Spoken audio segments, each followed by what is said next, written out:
তোর মাথায় মারে যাবো না ভালো জানা পড়ছে বলেন কি ওই কি রে হালাই কি হাত ফেল করবে আমাকে বলেন ভাই এই 1.5 লক্ষ টাকা মাল ভাই পৌঁছে গেলে আমারে কে দিব ভাই এই 1.5 লক্ষ টাকা। গাইস, এই মানুষটা একসময় সাধারণ তরমুজ বিক্রেতা ছিলেন, কিন্তু হঠাৎ করেই তিনি তরমুজ বিক্রির পাশাপাশি ওই কিরে ডায়লগ বলে রাতারাতি ভাইরাল হয়ে গিয়েছে। এবং তার এক সাদামাটা ভিডিও যেখানে তিনি তরমুজ কেটে কেটে দিচ্ছিলেন এবং তার সাথে বলতেছিলেন ওই কিরে ওই কিরে ওই কিরে। তিনি এই ডায়লগটা দিয়ে সারা দেশে আলোড়ন তুলেছে। এরপর থেকে তার দোকানে এসে ভিড় জমাচ্ছে সাংবাদিক, ইউটিউবার আর ক্যামেরা হাতে প্রচুর লোকজন। ওই কিরে মধু মধু মধু রসমালাই রসমালাই প্রতিদিন ভিডিও করার জন্য তার দোকানে হাজার হাজার মানুষ চলে আসে, আর সেখানে শুধু ক্যামেরা, মাইক্রোফোন এগুলাই দেখা যায়। এবং তার দোকানের তরমুজগুলো একটা কোনায় স্তূপ হয়ে পড়ে আছে। তরমুজগুলো বিক্রি করা সেসব যেন আর কোনোদিনই হবে না। আমাকে কেউ বিরক্ত করবেন না ভাই, আমি 1.5 লক্ষ টাকার মাল ভাই আমার পৌঁছে দিতেছে ভাই। আমাকে বলেন ভাই এই 1.5 লক্ষ টাকা মাল ভাই পৌঁছে গেলে আমারে কে দিব ভাই এই 1.5 লক্ষ টাকা। এবং এখন সেই তরমুজ বিক্রেতা যিনি একটা সময় অনেক শান্তিতে তরমুজ বিক্রি করতেন, আজ তিনি ক্যামেরা আর মাইক্রোফোন ছাড়া আর কিছুই দেখতে পান না। দিন শেষে তিনি শুধু দেখতে পান ক্যামেরার ফ্ল্যাশ আর মাইক্রোফোনের ছায়া। আজকে 1.5 লক্ষ টাকার তরমুজ কিনছি, 1.5 লক্ষ টাকার তরমুজ দোকানে নামাইছি, আমি তরমুজ বিক্রি করতে পারি নাই। যেরকম সাংবাদিক, যেরকম ইউটিউব, যেরকম অনেক পাবলিক খালি বিড়া রাখছে, তাহলে আমি কার কাছে তরমুজটা বিক্রি করব? আমার পাগল বানাইছে, আমার 1.5 লক্ষ টাকা আজকে পাইছে।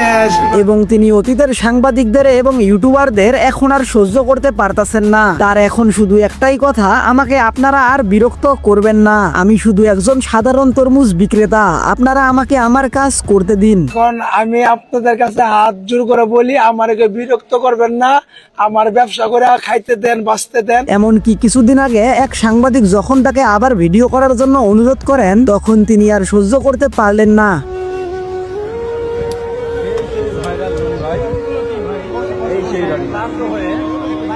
সবাই আসছে দেখা করতে, ভিডিও করতেছে।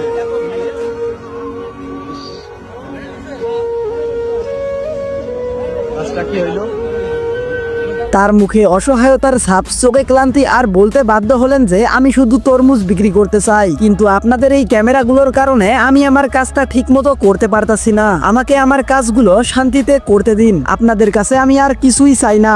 আপনারা আল্লাহর দোয়ায় লাগে, আপনারা কেউ আমাদের দোকানে আসবেন। তরমুজ বিক্রেতার এই কথায় বোঝা যাচ্ছে যে তার জীবন এখন এক ধরনের চক্রে পরিণত হয়েছে। আমার মাল সব বস্তাতে ঘটনা হয়েছে, ব্যবসা করতে পারতেছে না, কিছু কাস্টমারের চাইতে ছবি তুলতে আসতেছে, ইয়া করতে আসতেছে। এখন ওনাকে আসতো, যেমন আমরা আসলাম, একটা সম্মানই দেয়, একটা খরচ দেয়, তাইলে সে ওনার চলে। কেউ টাকাও দিচ্ছে না, ভিডিও করতেছে না, ব্যবসার প্রতি। সাংবাদিক, ইউটিউবার আর দর্শকদের জন্য তার দোকান যেন এক নাটকের সেট হয়ে উঠেছে।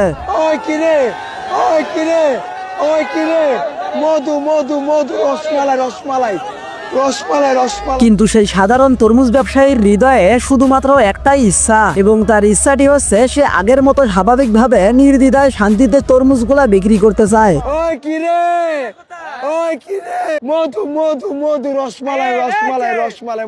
এবং আজ তিনি আর কোনো সাধারণ তরমুজ বিক্রেতা নন, তিনি হয়ে উঠেছেন এক প্রতিবাদী কণ্ঠ। তোর মাথায় মারে যাবো না, তোর সেনাবাহিনী দিয়ে দেবো না, সেনাবাহিনী উপরে এসছে, ওই যে ওই যে ওই যে ওই সেনাবাহিনী সাংবাদিক সেনাবাহিনী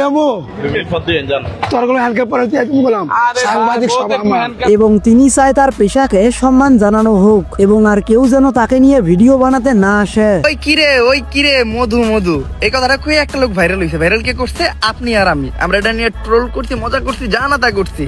উনি কি কোনো কন্টেন্ট ক্রিয়েটর বা উনি কি ভাইরাল হইতে ছিল? উনি ব্যবসা করতেছিল। একটা পুরুষ মানুষ তার পরিবার চালানোর জন্য কতটা পরিশ্রম করে একবার ওনার দিকে আমাদের শেখা উচিত। বাট না, আমরা কোন একটা টপিক পেলে আমরা সবাই মজা করি, ঠিক আছে, আমরা অনলাইনে মজা করি, এইটা পর্যন্ত ঠিক আছে। উনি ব্যবসা করতেছে, ওনার ব্যবসা প্রতিষ্ঠানের সামনে যায় যা না তা এত মানুষ ভিড় করে রয়েছে, মানে এরা কি মানুষ নাকি পাগল, এটা বুঝি না। অনলাইনে এর নিয়ে 1000টা কথা কওয়া ঠিক আছে, কিন্তু সে ব্যবসা করে খায় ভাই, সে হালাল কাজ করে খায়, তার এই কাজটাকে ডিস্টার্ব করার কি দরকার? আর এই দেশে হলুদ সাংবাদিক যে কি পরিমাণ বাড়ছে এটা বইলা বোঝানোর মতো না। একটা মাইক হাতে নিয়ে যায় পারে না যে মানুষের মুখে ঢুকাই দিতে। যে যখন ভাইরাল হইবে এরা তার কাছে যাবো, পরিবেশ পরিস্থিতি ভালো থাকবে খারাপ থাকে এদের কাছে ইন্টারভিউ দিতে হইব, এরা বীর করে যাইবো, অনেকজন যাইবো। আর আপনি যখন একবার ট্রেন্ডিং থেকে চলে যাবেন তখন এরা আপনার চুল দিয়ে গুনবে না, নতুন যে আবার ট্রেন্ডিং আসবে এরা তার পিছে দৌড়াবে। এটা হলো আমাদের দেশের হলুদ সাংবাদিকদের